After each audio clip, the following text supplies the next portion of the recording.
now I feel like there's so many mirrors that I can apply to my real life as a lioness with my three cubs growing to be full-blown lions, male lions and lioness, one daughter and two sons.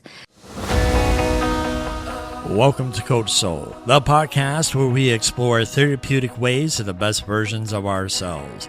I'm your host, Steve Hudgens. I'm a licensed professional counselor dedicated to helping you navigate life's challenges. In each uplifting episode, we'll discuss mental health, relationships, self-care, emotional well-being, and personal growth. Join me and with my co-host, Kenya Evelyn, a therapeutic life coach, where sometimes we'll even welcome special guests to our show that share their experience and expertise. So let's embark on this transformative path together and discover a healthier and happier you. All right, welcome back to Coach Soul. We have put a cliffhanger on fatherhood, and this weekend, happy Father's Day to Happy Father's Day to the men. And, you know, sometimes it just feels like it is the unseen when it comes to masculinity. It's just, it's an interesting world. It's an interesting time and place that we're in. And Kenya, I don't know, but it just seems like we go from, I don't know if you call it fatherhood to toxic masculinity. Yeah. Things switched when we had World War II because women started going back into the workforce.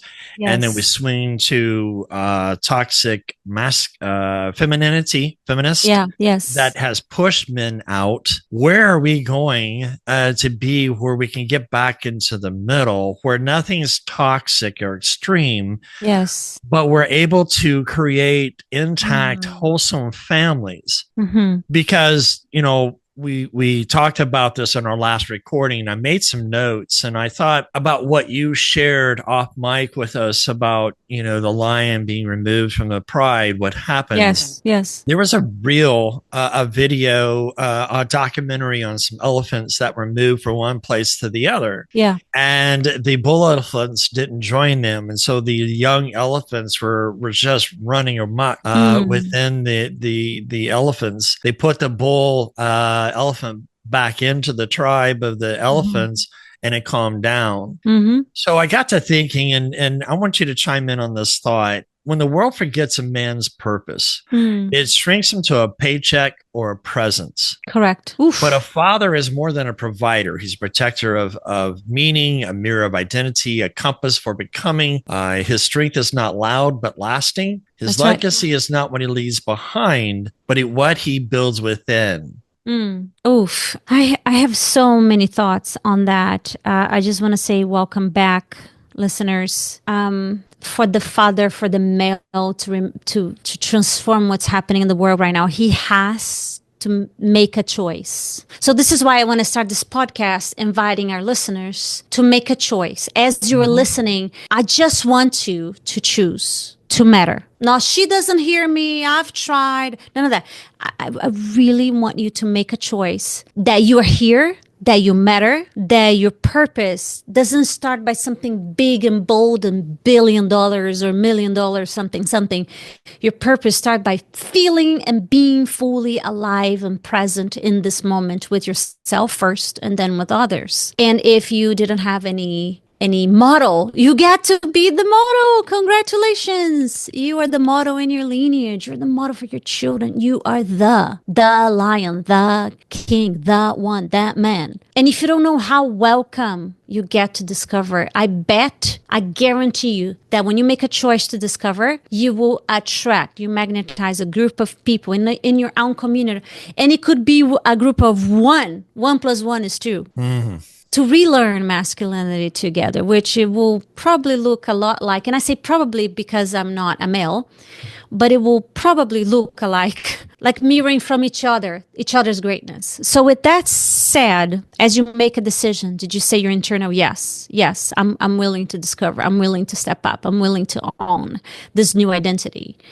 I say it again. My favorite animal is lion, and from childhood I just thought that maybe it was because I had the hair, lion, lionesses, but it was my favorite animal growing up, and now I feel like there's so many mirrors that I can Mm. apply to my real life. As a lioness with my three cubs growing to be full blown lions, male lions, and lioness, one daughter and two sons.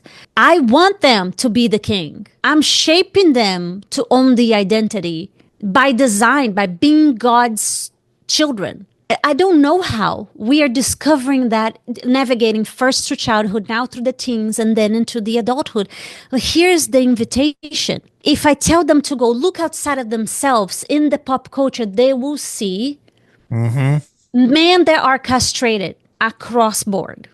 And we did that, women. Oh man, we did that. And I say that we did that even though I didn't do it. We did it because we are one. We're all connected. We are connected. We are weaved. I was born in this day and time, in this era, because my frequency was required at this moment. I'm owning that. And you were born in this day and time because you were needed at this moment. You matter. I see you as you, and I also see you as your essence. So, as we are here for Father's Day, this is an activation. I felt a chills in my body when I said, I want this podcast. My intention is to be an activation for women. Instead of saying what you don't want, okay, step into what you want. And if you want your man to be protector, masculine, somebody that you can lean on, are you the person that gives space for him to be the one? Or are we so conditioned to come home already doing everything and exploding in every level that we're running? We're just running, the merry-go-round, bing, bing, bing. You want something different, but you're activating the older version of yourself and your partner over and over again. I want to chime in here because there's some multifaceted things that need to be looked at, right? When we talk about a father's presence in the home, it's not a threat. It's just the 100%. foundation to the home. Yes. When I talk to men and couples, I talk about that when a man establishes his role and it's not squashed by shame or sidelined by silence by his significant other, he becomes what he can only be. A steady guide, a quiet shield, a builder of identity. It's the home that does not need less of him. It needs the fullness of a man who leads with strength, loves with integrity, and stays with him when it could be easier to disappear. Here's the thing.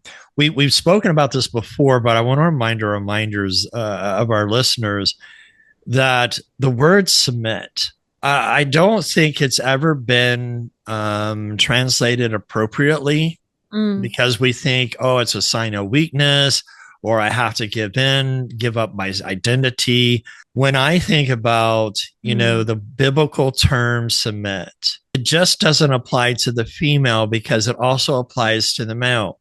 When I think about submission, it's about how can I serve and setting aside my dominant side of masculinity that's going to submitting is setting aside the dominant feature of yourself to create peace within the relationship. That's how I look at submission, because oftentimes as men we're challenged. And if First Peter 3 talks about, husbands, treat your wives as a weaker vessel or your prayer is going to be hindered.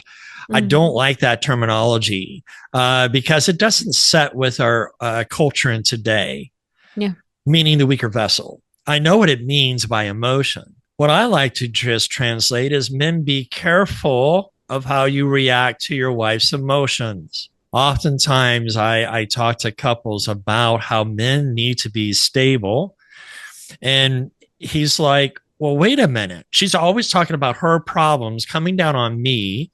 But when do I get to say my feelings of how she's hurt me?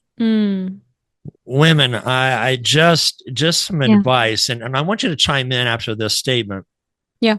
Because I think it's from a feminine perspective, I think it's important to put a healthy perspective in how conversation with men go. Men are frustrated when we are trying to connect with you on our communication style.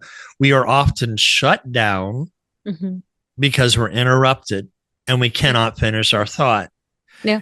Sometimes it's a barrage of questions and we're not able to answer the first question without you guys getting upset. That leads into more. And then all of a sudden it grows into, well, we did this 40 years ago, 50 years ago, 90 years ago. We're holding grudges. Yep. Men, if she's saying this more than once, that means it's not resolved with her. But fathers are important, and women also set the tone within the family. What do you think about what I just shared about allowing a man, a father, to be able to express his emotion without being shut down? You know what? If you take the word father and you put the word human, is that more acceptable? I mean, man is a human just like a woman is a human.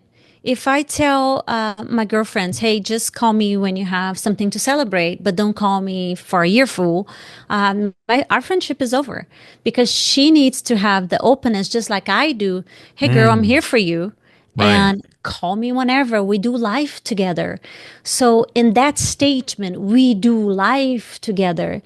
The real question here, Steve, is that we women, we wives, are not trained to hear our men's emotion. Say that again, please. We are not trained to hear our man's as human, his emotion, his needs. We're just not trained. We're trained to hear the girl, not the man. But we want him to talk. We do. We say, tell me details. How was your day? Good. Well, tell me more. Good how? What did you do? So Right. my husband would say, oh, you want a meta report? I was like, well, call it whatever you want. I want to connect. So it is a meta report, okay? His masculine version of a meta. Just a few more details so I can, be there in your day with you. However, I have noticed, and I am trained because of what I chose to be in this world. I chose to be a connector, a healer, a mentor, a coach, a therapist, all the things. But I don't really want to hear that my man is weak. I'm being very vulnerable here because I want my women to connect. I want to hold the image that my man is strong, that he's strong to hold himself and that he's strong to hold me. And when I let that truth spill out of my mouth, my marriage transformed. Because of what happened is I was hearing with judgment. I was hearing, but I had another side of me saying, ooh, if he's going through that, I cannot tell him how I really feel because he will not be able to really hold me. And it was more important for me to be held than to hold him. And I raised the question, if we wives, if we women are not trained to be in the spectrum of humanity as we are doing life with our mate of choice. But we have no problem doing that with our girls. Who is listening to the man? And I'll raise my question. No one. Because men don't talk to each other about what they're going through. That's funny you said that. In my dissertation, I had to give a defense, and it was 10 minutes set aside for grueling questions. And I'm like, I'm not looking forward to this. So I give my presentation, my dissertation. So my chair and my reader both were men. And they only asked me one question out of the 10 minutes that I had of question answering.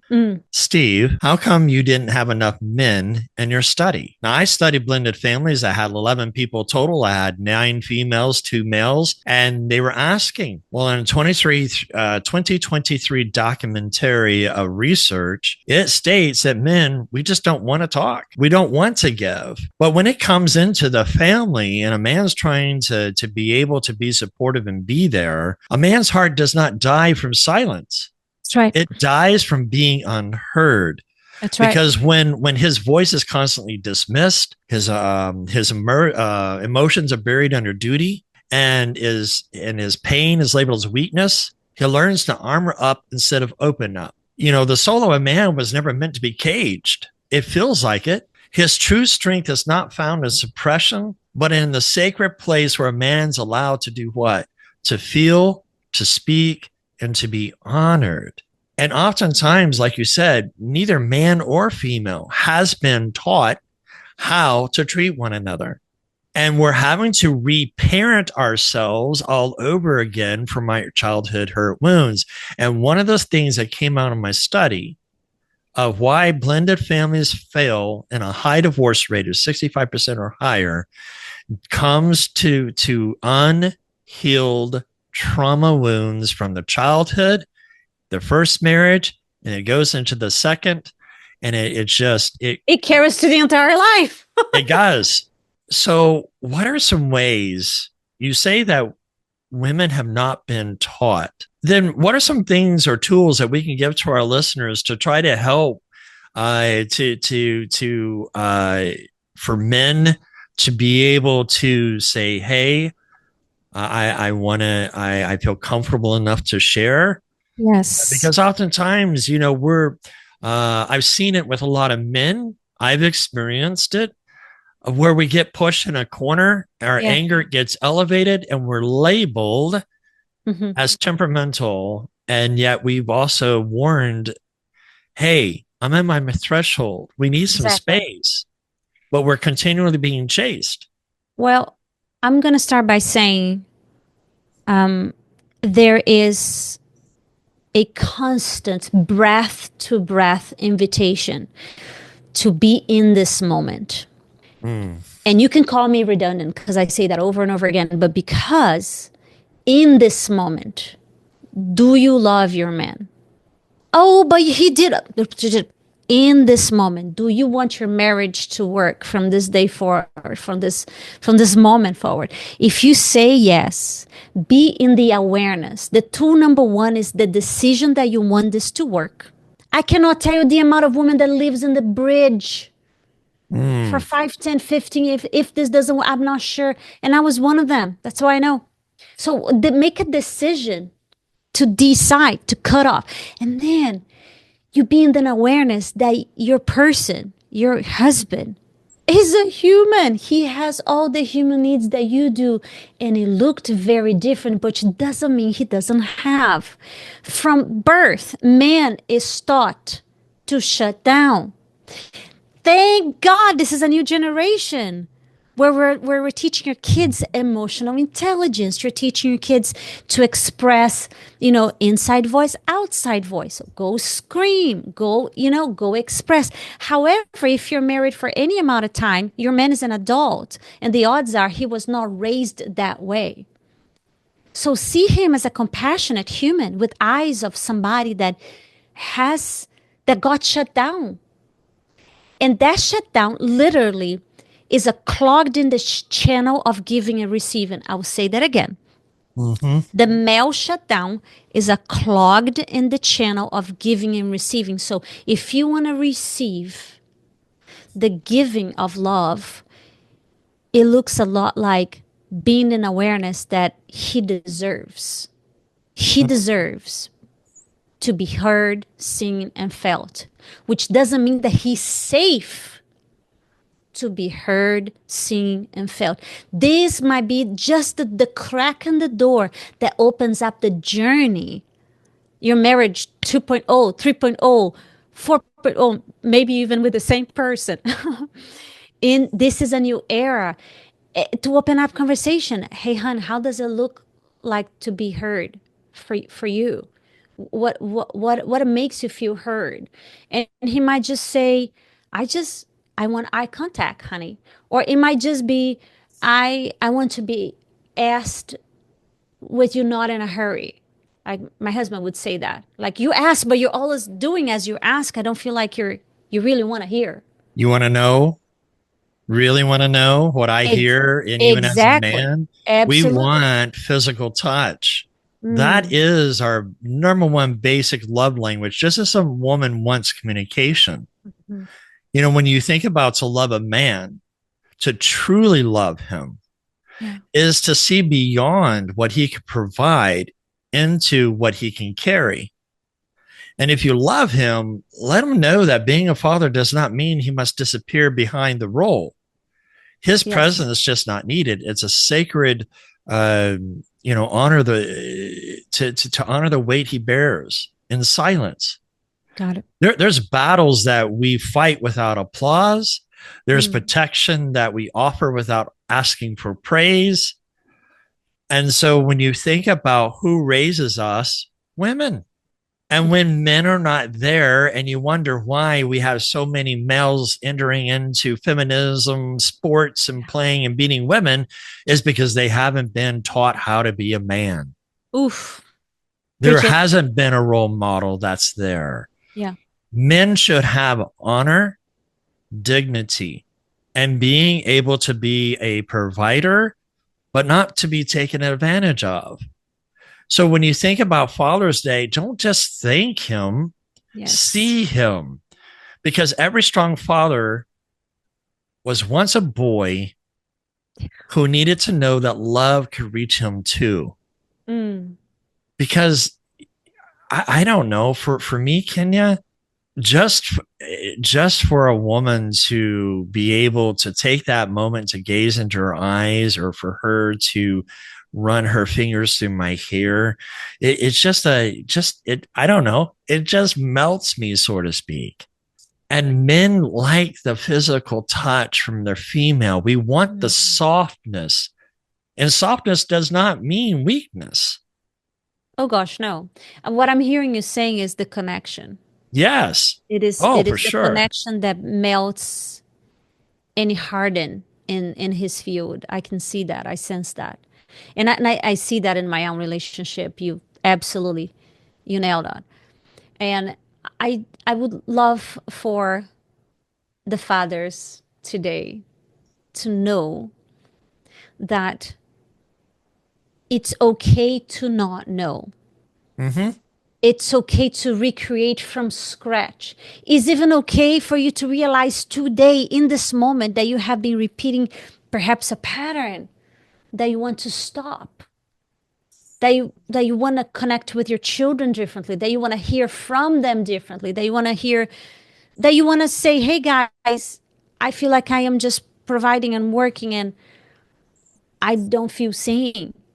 And perhaps my words are very feminine because I am feminine. You can give me more masculine words. How would a man today, Steve, how would a daddy today, a father today, would stand up and use his words to express his needs for his family, for his children?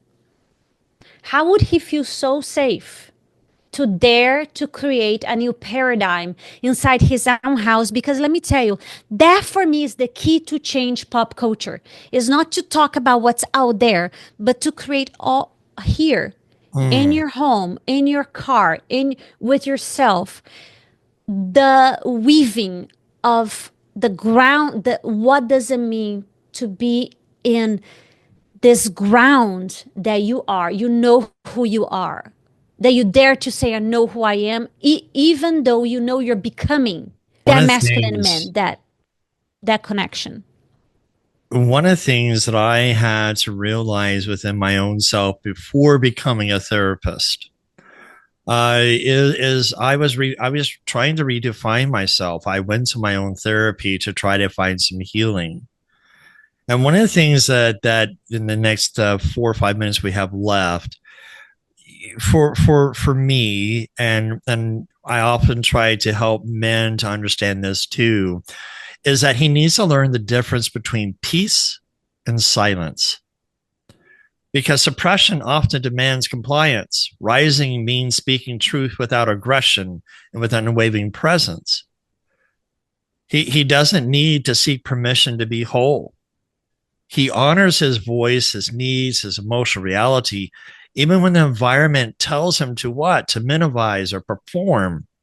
I had to learn how to master my internal strength, not my external control. Mm. When I rise, it does not mean I'm dominating. It's being deeply rooted, so rooted that manipulation, guilt, or shame cannot sway my identity. So I reclaimed my emotional fluency, and oftentimes suppression often mocks male emotion. Mm. A rising man learns how to express his pain, love, fear, and longing. And it's not as a weakness, but it's just sacred data for women to understand. And so he creates a space, not for himself, but for mutual honor. And what I mean, it says, I will not disappear to keep peace. I will show up fully and invite you to do the same. So when we think about Steve, I wanted to go deeper because it seems like it would take a lot of courage. it does. So help us out, help the man out there. Where does he pull courage? How does he tap into that arsenal from within to create this new paradigm? Because it sounds like heaven on earth. It sounds like what you're describing is a man of every woman's dream. But she can't create that man through nagging. No. And that's the thing. Here's what I've learned, that, even in military training, we're taught to even set aside the emotions so we can carry it forward. We live in a society that we become so reactive that we're not aware of how to manage. And to find the courage to rise up is for a man to be able to set aside the wounds and to push forward. Now, what are we taught when we was kids? Suck it up, dry it off, rub some dirt, grow up, don't cry about it. I'm saying there is a way that we can be expressive without being whiny about it. Right. It's being able to realize that I am more than the sums of the trouble that I've been in. It's finding the courage to be able to find the inner voice that says that she's not there to hurt me. I have to teach her how I need to be treated in softness and kindness. But I have to set the stage first for her to be able to do this. That's right. And so in the last minute or so, to find courage is to realize that it's okay to make a mistake and it doesn't define you. I was afraid of making a mistake. And when the mistake was made, boy, was I under the thumb of pressure by it. So I learned how to own my mistakes and say, you know what? You're right. I did that. Now you can't own me because I own my mistakes and I made mistakes. That's right. But that's how I became the person I am today, and being able to help couples, to help men to thrive in their families. And it's learning how to lead in a gentleness. I read scripture and I look at how Christ treated people, and we're supposed to be like him. And so if we develop that, that's the courage that I've found. And so we're kind of out of time.